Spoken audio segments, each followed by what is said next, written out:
Good morning, students. So, we are back with our 10th standard biology portion. Students, I hope all of you recollect that we were doing lesson number 8. How do organisms reproduce? And we have completed two parts, part 1 and part 2. In part 1, we discussed about the types of reproduction as sexual reproduction and asexual reproduction. Okay, and then in part 2 we discuss about the different type of asexual mode of reproduction, like that of budding, like that of regeneration, like that of fragmentation. We studied the budding in case of hydra and yeast. We studied about regeneration in case of planaria. Correct? So these were the different types of the asexual mode of reproduction which we studied. In case of different type of animals, we studied them. Now, in today's session, students, we are going to study about the asexual reproduction in case of plants. And the asexual reproduction in place of plants is called as vegetative propagation. Now, why do we have this word vegetative propagation? Now, students, if you consider a plant, the plant shows two parts. One is called as a vegetative part and the other is called as a reproductive part. Now, which are the vegetative parts of the plant? The vegetative parts of the plant includes point number 1, root, point number 2, stem, and point number 3, leaves. So, root, stem, and leaves are called as the vegetative parts. And whenever a plant is reproducing using these vegetative parts, such a type of reproduction may be called as vegetative reproduction, or it is also called as vegetative propagation. Okay, now this vegetative propagation, that is reproduction using the vegetative parts like root, stem and leaves, can take place by two methods. One is a natural method and the other is the artificial method. So now today we are going to study about the natural vegetative propagation. There are certain plants which will propagate vegetatively. Vegetatively means by using root, stem and leaves under a natural condition. Natural condition, let us consider a plant which is growing in the wild. The plant is growing in the wild and it is using the organs like root, stem and leaves for its reproduction or propagation. So you call it as natural vegetative propagation. Now, the natural vegetative propagation can be best seen in case of potato. Okay, so I will just enlarge this diagram of potato and then I will explain to you. Okay,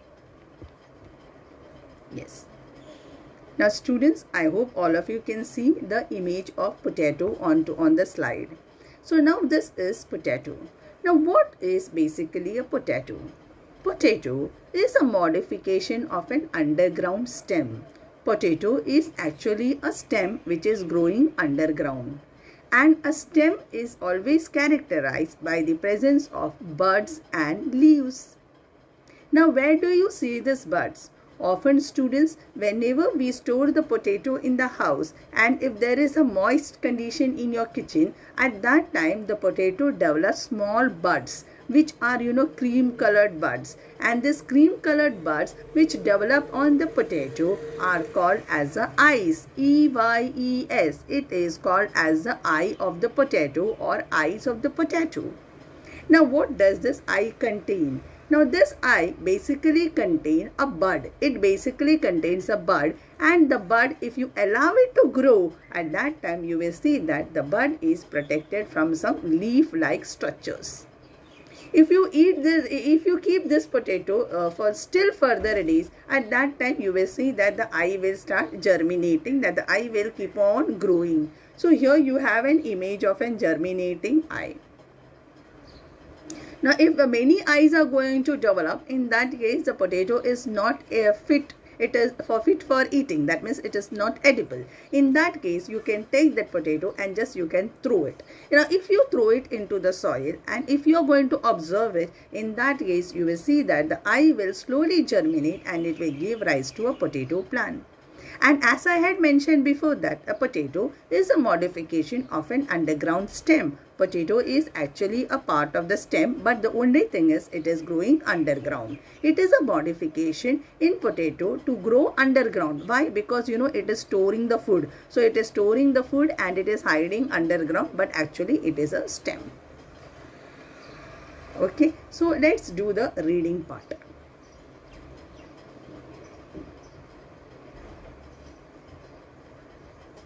Vegetative propagation. All of you know what is vegetative propagation. All of you know what is natural vegetative propagation. So vegetative propagation in potato. Tuber of potato. Potato is called as a tuber. This adaptive modification of the stem is called as a tuber. Tuber of potato. The potato is a modified stem. Many notches can be seen on the surface of the potato. These are called as the eyes of potato. Each eye of potato can give rise to a new plant because each eye is containing a bud and the bud is protected by leaf-like structures. I hope all of you have understood the vegetative propagation of potato. Now let's go to the next part. But before that, I once again repeat, what is vegetative propagation? Vegetative propagation is a propagation by using the different parts of the plants like that of root, stem and leaves. Now in case of potato, as I mentioned to you, potato is a modification of underground stem. It is a modification of underground stem for the storage of food, because of which we call them as tubers. Now let's go on to the next slide. Now students, in the next slide, we are seeing again the second part of vegetative propagation, and here we are going to see the vegetative propagation in case of a plant called as bryophyllum. So we are studying here the vegetative propagation in bryophyllum. Now bryophyllum, the vegetative propagation takes place with the help of the leaves. Leaves is a vegetative part of a plant. So in bryophyllum, the vegetative reproduction takes place with the help of leaves. So I will just enlarge this part over here. So students, can you see the leaves of the bryophyllum here? Now here the leaves of the bryophyllum, this part is called as a margin of the leaf. This outer part is called as a margin of the leaf. In the margin, can you see the buds? Can you see the buds giving rise to the new plant? Okay, and leaf is which part? The leaf is a vegetative part. So here we are seeing this vegetative propagation by means of leaves, and it is seen in case of a plant which is called bryophyllum. Natural vegetative propagation. Second part, vegetative propagation in bryophyllum. The leaves of bryophyllum have notches in the margin. Notches means it has got curves in the margin. If a leaf is cut, it is put under the soil, small saplings grow from the notches of the leaf margin. So here you can see the propagation is taking place with the help of leaves on the notches, on the margins. And then what is formed? Leaf buds are formed, and each bud will develop to form a new plant. Okay, what is required is the moisture is required. So if it is put in the soil, it develops to form a new plant.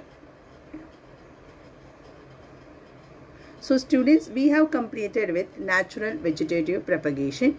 We have completed natural vegetative propagation by two means. One is by using a stem and the other is by using a leaf. By using a stem, example we have taken is that of potato, and by using a leaf, example we have taken is that of bryophyllum. Now these are the natural method. Natural method means no human involvement, human being is involved in carrying out these activities. It is growing in the wild, and this is the way it multiplies in the wild. Okay, we don't have to bother about it. This is the way they reproduce. Okay. Now, what is there is, students, this vegetative proper method of propagation reproduction, that is a vegetative propagation, is an asexual mode of reproduction. And asexual mode of reproduction is much faster as compared to the sexual mode of reproduction. Okay, so when farmers want to produce the crops in a larger quantity, at that time the farmers go for the type of reproduction that is vegetative propagation.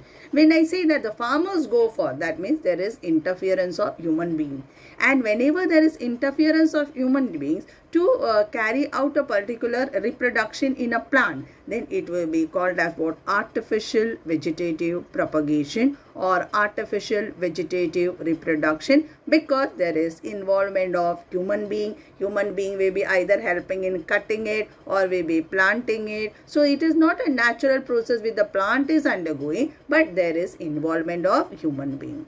So the next topic we are going to study here is, we are going to study about artificial vegetative propagation. Now in this artificial vegetative propagation, we have different types. So we will discuss in detail about the different type. Okay. Now the first type of artificial vegetative propagation you are studying is cutting. Okay. Cutting, there is stem cutting. Now the best example for stem cutting which you might have seen in your life is, if you want to propagate a rose plant. At that time you ask for a stem. You ask for a stem cutting. So you cut the stem and you plant it in the soil, and slowly the stem will start developing the root. So here the propagation of the rose plant has been carried out by using a stem. But who is planting the stem in the soil? You are planting the stem in the soil. That means human beings are involved in it. Since the human beings are involved in it, we will call it as what? Artificial vegetative propagation. Okay. Now artificial vegetative propagation, as I told you, rose, I gave you the most simplest example. So let us see what is cutting. A part of the stem is cut, and the cut end grows into a new plant when placed in a moist soil. Example: mango, guava, lychee, lemon and rose. They grow by stem cutting. Propagation is easier. Okay students. Now let us see another part in which you are going to study about grafting. Grafting is in fact very interesting. Okay. Now in case of grafting, let us now discuss something about grafting. Okay. Now there are two plants, plant A and plant B. Now plant A has got a well developed root system, whereas the plant B has a poor root system.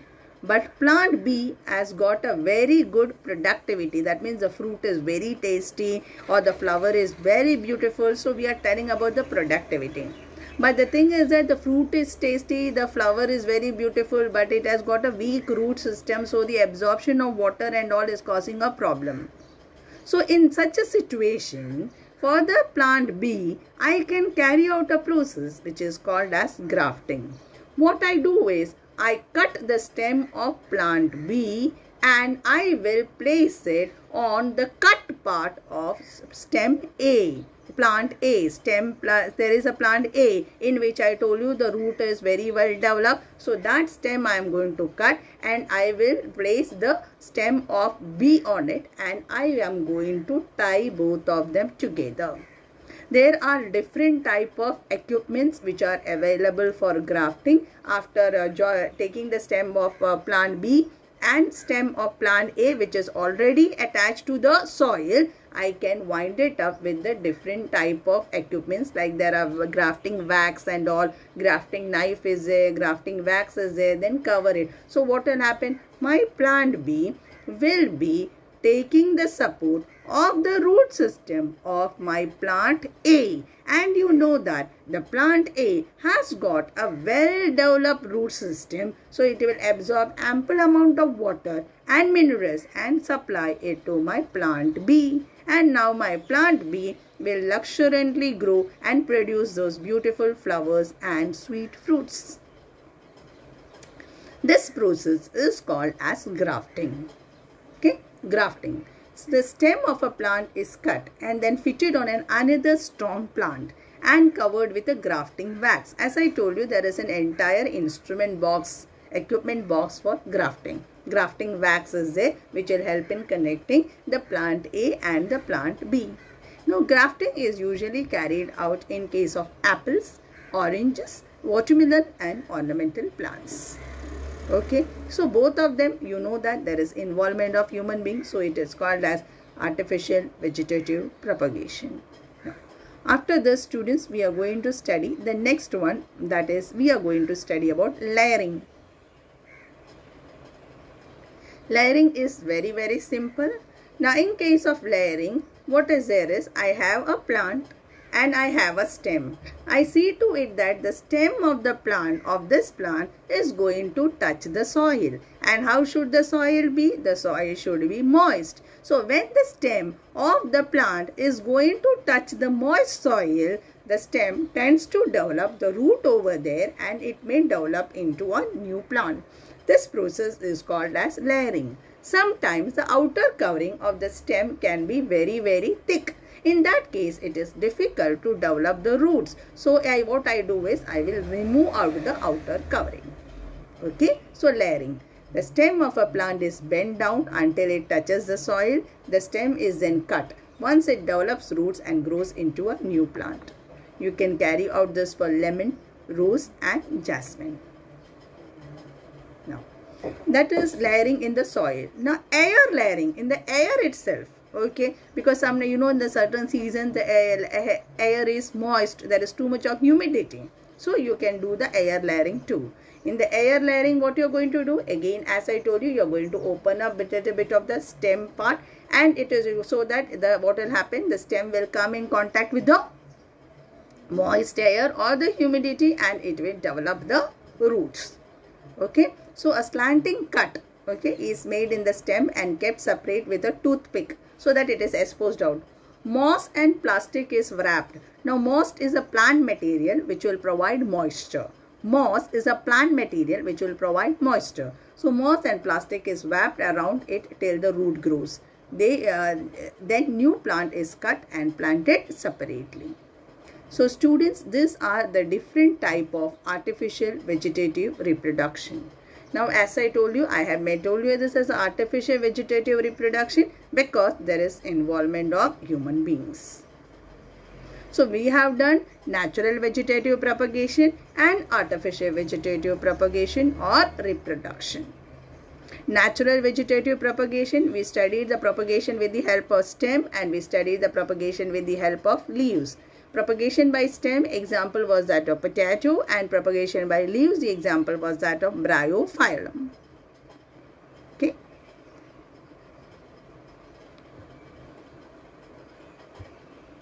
Now let's see the spore formation, that is reproduction by spore formation. Now reproduction by spore formation is usually seen in case of fungi and lower plants. Okay, so here let us see here. Now this is a fungi. This image is that of a fungi. Here you can see the root-like structures which are called rhizoid. Now this is the body of the fungi. Now the body of the fungi is producing structures, that is a fruiting body it is called as. This fruiting body is called as sporangium. And inside the sporangium it produces small spores. At maturity the sporangium will rupture and the sporangium is going to liberate the spores. The spores are either usually carried by air or by water. If it is growing near a water area, air or water, and when reaches another substratum, suitable substratum, it will develop on it. Is it clear? So as I told you, spore formation is seen usually in case of fungi and lower plants. So here you are seeing is that of Rhizopus. You have two fungi here, one is Rhizopus and the other is Mucor.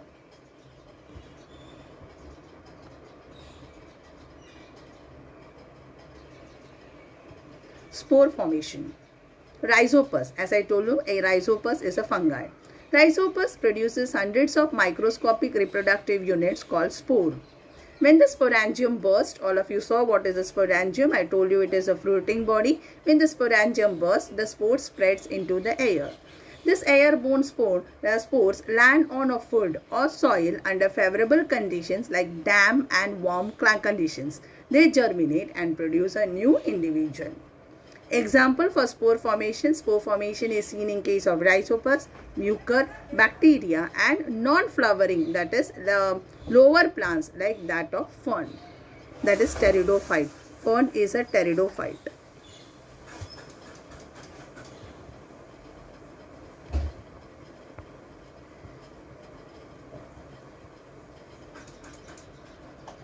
Now we go to the next slide, and in the next slide we are going to study about the advantages and disadvantages of asexual reproduction. Okay, so students, we have studied asexual reproduction, and asexual reproduction we have studied about the vegetative propagation, that is natural vegetative propagation, artificial vegetative propagation, and spore formation. Now we are going to study about the advantages and disadvantages of asexual reproduction. Now let us see the advantages. Yeah. Now, advantages of asexual reproduction. Students, as you know that asexual reproduction involves only one parent. So the organism doesn't have to search for a partner. Only a male can give rise to the organism, or a female can give rise to an organism. So they are not dependent on another organisms. Okay. Asexual reproduction requires lesser time. That's why it is always preferred. As I told you, the farmers prefer the vegetative propagation. Now, in the asexual reproduction, whatever offspring means children which are formed, they are the exact copies of their parent. They are the clones of their parent, because there is no involvement of another parent to give a variation. Okay. Next, desirable characteristics can be easily incorporated into the offspring. Whatever desired character is there, suppose if the mother plant is giving me a red flower, what will happen? The daughter plant with the offspring which are formed, they will only keep on producing the red flower. There are no chances of it producing a white flower, because there is no involvement of another parent. Okay. Advantage. The organism does not have to depend on another organism for carrying out reproduction, as only one parent is needed. It takes lesser time than sexual reproduction.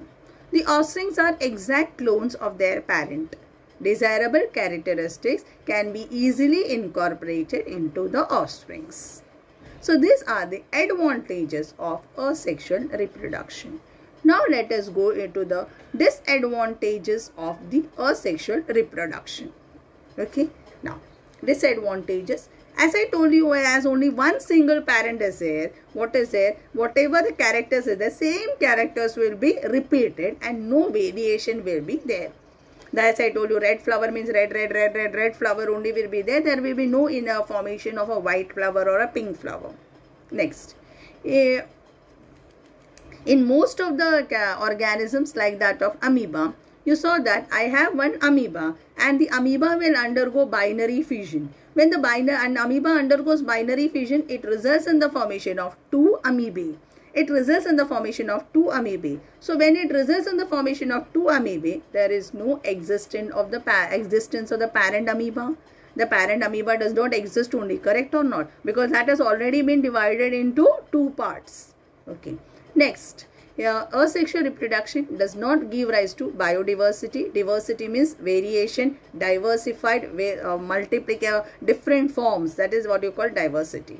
Okay, that will not be there in asexual reproduction, because as I told you, there is only one parent involved. So the multiple copies of the same organism will only be produced. As we had mentioned that it produces clones. Yeah. As a single parent is involved, so there is negligible chances of variation. In most of the cases, in simple organisms like amoeba, the parent generation stops to exist after asexual reproduction, because the parent itself divides to form two cells. Asexual reproduction cannot give rise to biodiversity, which is important for a healthy ecosystem. Okay, so these were the advantages and disadvantages of asexual reproduction. So students, we have successfully completed with the asexual part or asexual reproduction part of this lesson. Now let us look into the assignment questions.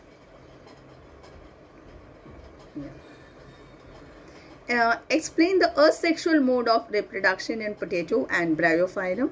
So please explain that potato is a stem, the notches are there, the eyes are there, the eyes propagate to form a new plant.